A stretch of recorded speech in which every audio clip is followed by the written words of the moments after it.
Hi everyone, welcome back to my channel.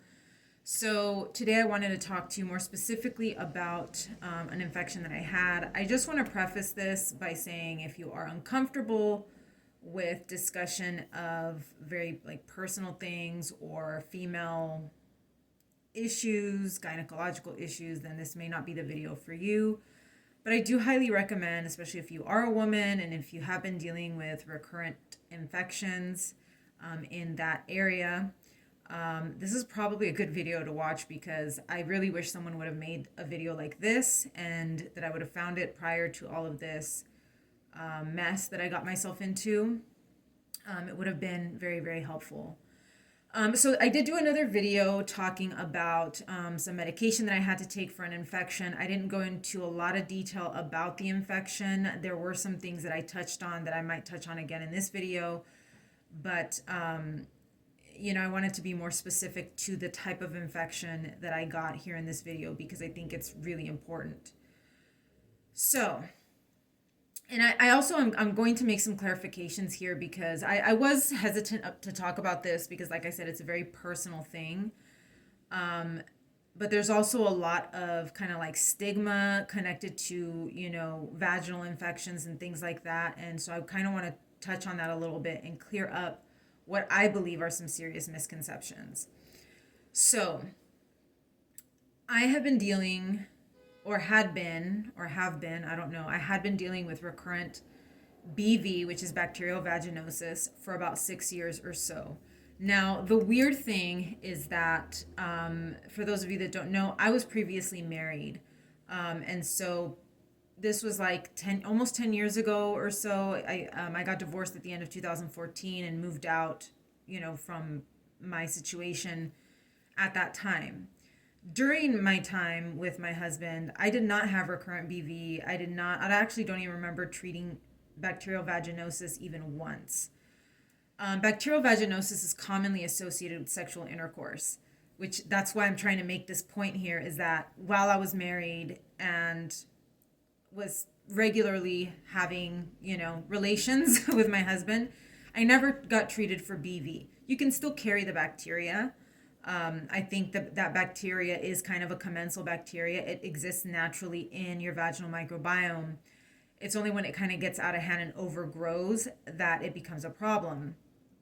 But again, not once during the time I was married, or even just sexually active in general, did I have to treat a BV infection. This all started after I stopped completely having any kind of sexual activity. And I went 6 years without any kind of,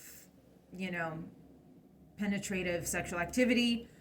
And that's when I started noticing monthly infections. One of the things that they will ask you if you go to the doctors complaining of vaginal symptoms is, are you sexually active? Because BV is commonly associated with sexual intercourse, which I think is interesting. So 6 years, I was having this recurrent infection monthly. I'm trying to think. I think I went a few months. I think there were two stretches of time where I went without getting an infection for a few months. But one time it came back, like after 6 months, it came back like really, really severe, which my infections are never really that severe. And another time, I think it was after the exosomes. If you saw my exosomes playlist, I went a few months again without getting one of these infections. Eventually, they would always come back though. So, my symptoms again were not typical. Bacterial vaginosis is associated with a fishy smell, with burning, with a lot of discharge, and that kind of thing. And again, sexual intercourse. So it was really, I was just like, whatever, I guess I'll just deal with it. Finally, during the pandemic, it must have been either 2020 or 2021, sometime around then, I decided to see a gynecologist to address this issue because I was like, this is just happening, it's happening every month. I never really stopped to think that constantly doing antibiotics, because the antibiotics are localized. You use a cream and that's used vaginally. You can do oral antibiotics, but I would always avoid that. They would just give me the vaginal cream and I would use that. And I was like, you know what? I really need to talk to a doctor about this, because this is kind of, it had become my new normal, but it's not normal. So sometime around 2020, 2021, I went to a gynecologist, and basically all she told me was to limit my sugar. If you guys have been here for a while, I don't have a lot of sugar. My diet has to be low sugar because sugar makes me feel sick, especially if I'm consistently eating sugar every single day. I will feel sick. So I my diet was already low in sugar, and I was like, I don't know how much lower I can get it. So that was all that she could offer me as far as advice or how to deal with this type of infection. And I was like, okay, I did my due diligence. That's all I can do. She never offered any other kind of explanation, which you'll see is kind of problematic. So I made peace with the situation and decided to just continue treating monthly. I was getting these infections monthly. I would have my period. After my period was done, then I would get an infection, another BV infection, go to urgent care. She would do a swab. The swab would come back positive. This particular urgent care that I would go to, the doctor would always run a swab, and she would never prescribe me anything unless I had a positive culture. And I had a positive culture every single time, or else she wouldn't have given me medication for it. And so, this wasn't an imaginary thing. I was having positive cultures over and over and over again. And so, it was just very interesting to me that, that there was never any, given the evidence, there was never anything even from the urgent care doctor of like, hey, you need to do this or you need to do that. It was just like, okay, here's your next prescription. So let's fast forward to this past fall winter. I moved out, and you guys know that story. You guys have seen my other videos. I moved out on my own. And of course, now having my own privacy and having, my own space, I was like, well, I can jump back on the horse. But I knew that, having intercourse again was going to make the BV situation worse, because it's commonly associated with sexual intercourse. So when you have sex, it messes with your pH, and that can provoke an infection. So I was hesitant, but at the same time it was like, this is my life. There's nothing I can do about this. I'm just going to have to deal with it and treat it, if I do get an infection. And I actually didn't get an infection, I think the first or the second time around. I was getting my infections more related to my period than anything else. But after a third encounter, infection came back again. And then I was like, okay, got to go back to urgent care, got to get a new prescription and treat it again. And this time I treated it, didn't go away. The doctor prescribed me diflucan for a yeast infection, took the diflucan, didn't go away. Symptoms persisted, which was very, very strange, because my symptoms would always go away after the clindamycin cream, and then they would come back the next time I had my period. This time they just weren't going away.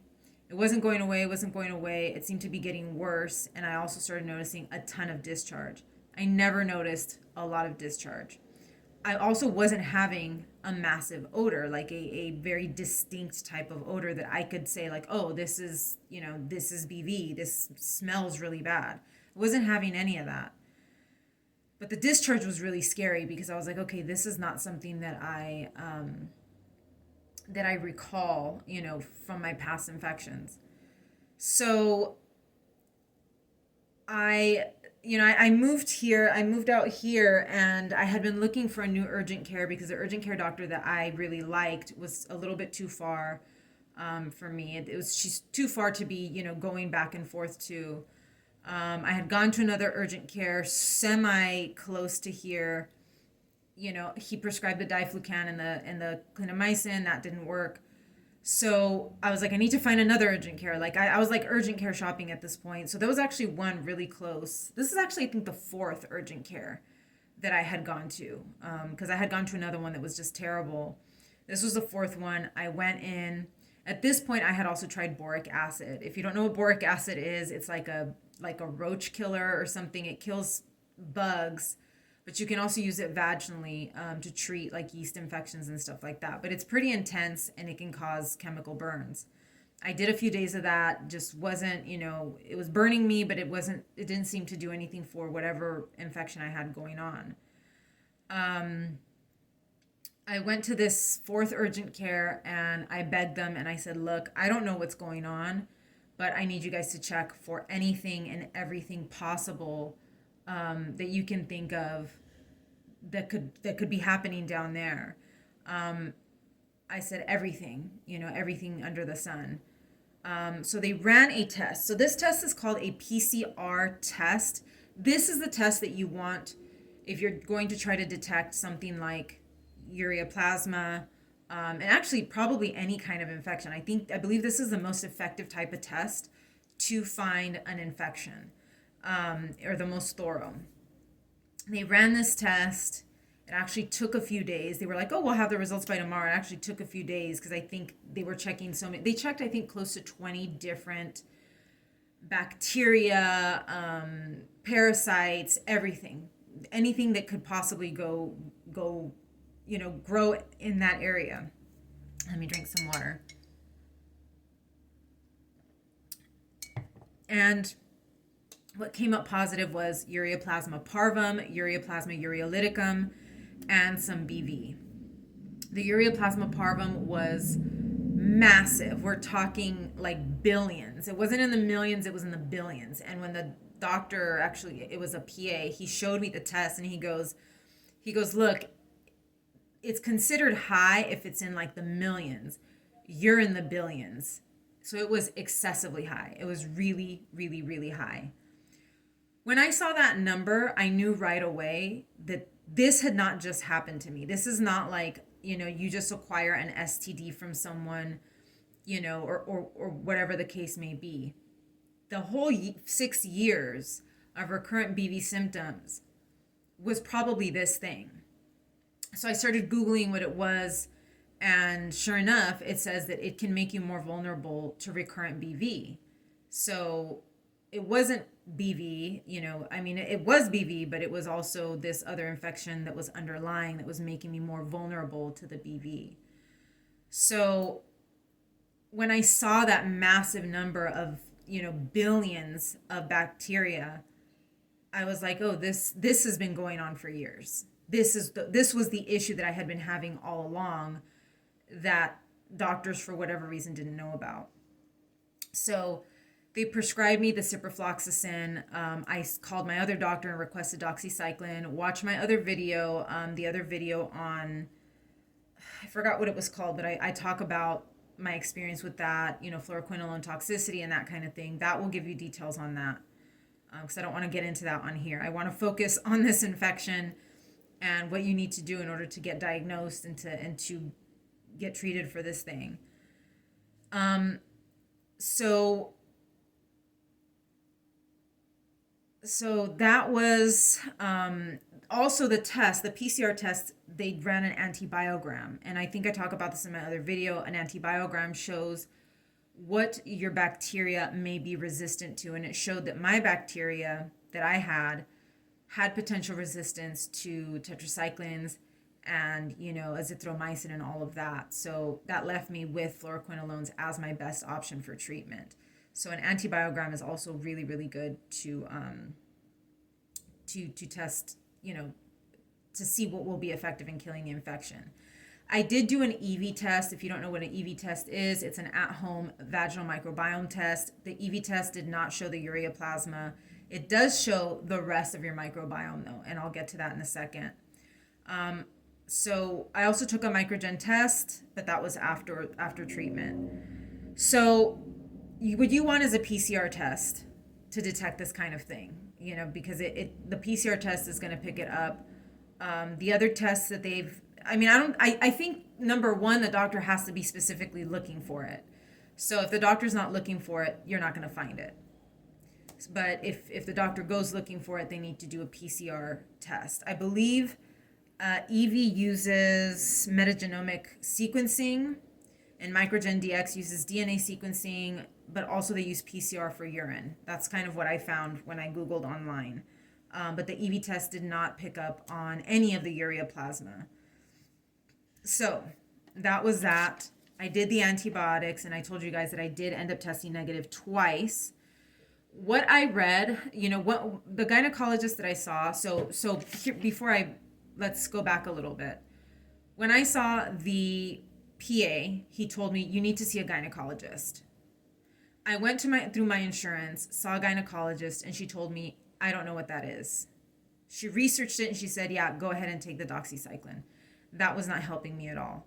I had to go out of network and pay out of pocket to find a gynecologist that was knowledgeable about this infection. She told me that I was going to have to do dual antibiotic treatment, so 2 antibiotics from 2 different classes. That's the doxycycline and the ciprofloxacin, and that treatment could be up to a month. So I was not thrilled with that, but I did as she recommended, and again, watch the other video so you can see what the consequences of that was. But I did test negative. So the gynecologist that I paid, she told me to go ahead and order the Microgen test and test as soon as I got it. I got it 2 weeks after my last dose of antibiotics. The research that I did online, going into online forums, Reddit was a lifesaver with this whole situation. I went on Reddit, and the women there on Reddit basically said, you need to wait at least 4 weeks, 4 to 6 weeks to retest, because testing 2 weeks after or too soon after can give you a false negative. And this is a tough infection to kill because it doesn't have a cell wall, and it can be resistant to most antibiotics, and it's just a hot mess. So it's really, really difficult to kill this thing. And, that's just kind of, people want, they want you to make sure that you did get rid of it. So they recommend 4 weeks plus to retest. So I did the Microgen test 2 weeks after, tested negative. And then I waited, I think, another 2 to 3 weeks to go back to the urgent care, because I trusted that test. I trusted the PCR test more than anything else, because that's the original test that had picked up the infection. So I went back. By the way, I did have a period after I had finished the antibiotics. My first period after that was horrendous. After my period finished, all of my symptoms came back, horrible vaginal burning, lots of discharge. I was like, this infection is back, and I was freaking out. I mean, I felt horrible. I actually kind of felt worse than I originally did. I went back to the urgent care. They retested me. I tested negative for everything. I didn't have BV. I didn't have Ureaplasma ureolyticum or Ureaplasma Parvum. And all the other STDs. They tested me for probably, I think, 9 or 10 different things that time, and everything came back negative. So I was going nuts in my head thinking, what is going on with my body? Lingering symptoms is common, and it can be months. It can take months to feel better. I kind of relate this a lot to the time that I had H. pylori. I had H. pylori many, many years ago, and it was very similar.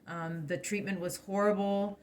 I did not feel well for several months after. I developed other issues afterwards, a different type of infection. And so when I saw the similarities with this other infection, I knew that I was going to have to be very proactive once I was done with treatment. And we will talk about that. So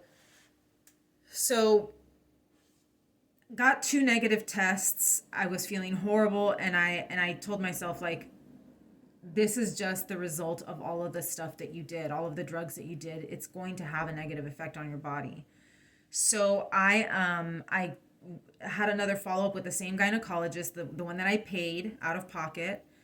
And basically, I didn't touch anything, by the way. I did not put anything up there. I stayed away from that area completely. All I was taking were some oral probiotics, but I didn't put anything in that area because I was so scared of what could happen. But I finally followed up with this gynecologist, the out of network gynecologist, and she said, she looked at the microgen test. I did do another EV test. She looked at the microgen test, and the microgen test basically showed that I had two bacteria left. That was it. One good one bad one, and they were in medium quantities. So I had wiped out just about everything. And that was probably why I was feeling so horrible, because you need good bacteria in order to balance the pH in that area and also to protect you from future infection. So she told me, she said, I think you should get started on trying to rebuild the microbiome. And you can do vaginal probiotics, you can do oral probiotics. She said, just start rebuilding that, because you can have a recurrence. And you can also just get other infections, BV, yeast infections, that kind of thing. So I did another EV test. The funny part is that the EV test, the microgen test, showed that I had two bacteria. When I did the EV test, it showed almost the same thing as the first EV test. I had a couple of good bacterias, some bad bacteria, but the bad bacteria had actually gotten a little bit lower. So I think some of the antibiotics that I did had some effect on those bacteria.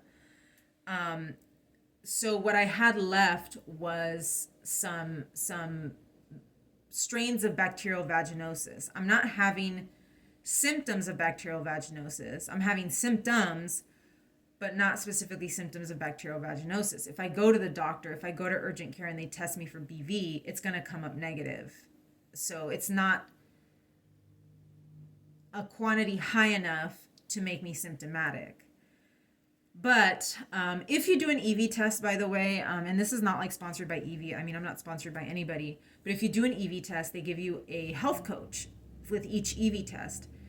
And the health coaches, to be honest, have been more helpful than probably the gynecologists. And so the health coach told me, she said, you want to try to get those BV numbers as low as possible, and then build up your positive bacteria. And one of the things she said that you can do is the boric acid, again, because boric acid breaks down the biofilm. Because these bacteria, that's why I had bacteria that actually survived those horrible antibiotics, because they build a biofilm and they protect themselves.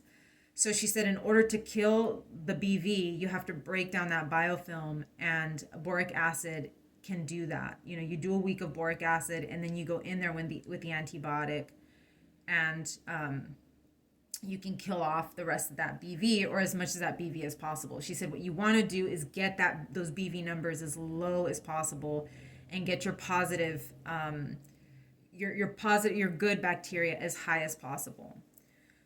But anyways, that's a story. That's the basic story. I can go into detail about the EV tests and all of that in another video. But I really wanted to make this video because if you're having issues like this, recurrent BV or just recurrent infections that you just can't seem to stop, you might want to look into ureaplasma, because it's not killed by the same antibiotics that you can kill BV with. It's not killed by yeast, diflucan or yeast creams or anything like that. It's very difficult to kill, and it requires very specific antibiotic treatment. I wish I would have known this. I wish I would have done something about this years ago. I wish I could have, but I had, very stupid gynecologists that just did not know. They knew nothing about this.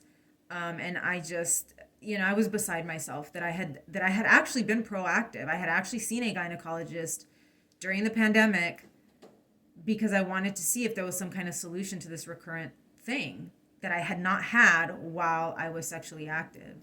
So I want this video to be out there for you guys to watch, for anybody that is suffering with this type of situation, because I was very fortunate that within a month, I believe it took me about a month to get a positive for this infection, from the onset of my symptoms to when I started treatment. There are people that go years suffering with this thing and with no answers.